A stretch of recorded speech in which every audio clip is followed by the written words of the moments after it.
Morning, ma'am.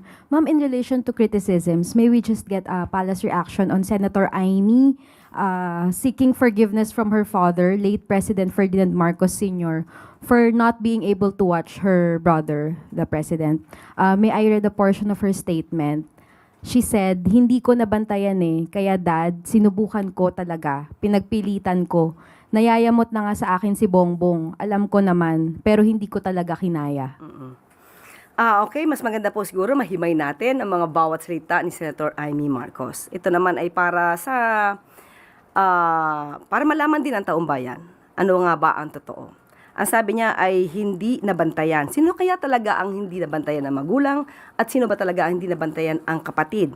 Unang-una po, ang Pangulo, hindi po ito nagbumura, hindi ito nagme-meltdown lalo na sa publiko, at hindi po ito nagbabanta sa buhay ni numan.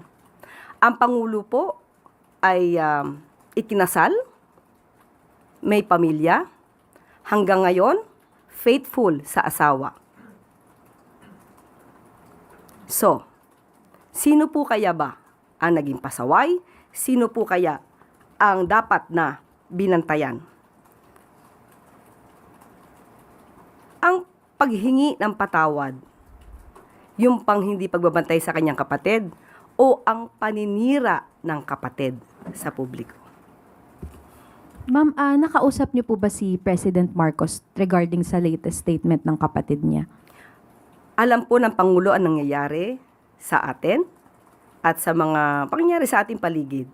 At asahan po natin ang Pangulo, hindi po siya naninira ng kanyang kapatid.